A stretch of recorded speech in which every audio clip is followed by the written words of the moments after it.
எங்க waste luggage எல்லாம் 39 பேரும் போய் பெஞ்ச தேய்ச்சிக்கிட்டு இருக்குது. 39 எம்பி நாடாளுமன்றத்தில் பெஞ்ச தேய்க்கிறது கரெக்ட். எப்ப பார்த்தாலும் ஸ்டாலின் சொல்றார் 2024 எங்கள் திராவிட முன்னேற்ற தலைமையில் அமைக்கப்பட்ட கூட்டணி 39 இடத்துல வெற்றி பெற்று சொல்றாரு.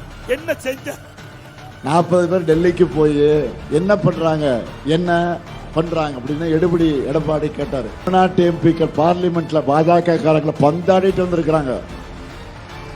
அதிமுக அடிமைகள் அங்க போயிருந்தா என்ன பண்ணிருப்பாங்கன்னு உங்களுக்கே நல்லா தெரியும். கருப்பு சிவப்பு பட கடைசி சொட்டு ரத்தம் இருக்கும் வர விடாமுயற்சியா தமிழ்நாட்டுக்காக போராடும். விரும்பிய பொருளை விரும்பிய பிராண்டில் வாங்கலாம். வீட்டு வேலையின் சுமையை குறைக்க இல்லத்தரசி திட்டம் ரூபாய் 8000. 23 ஏப்ரல் வாக்களிப்பீர் உதயசூரியன் சின்னத்திற்கு.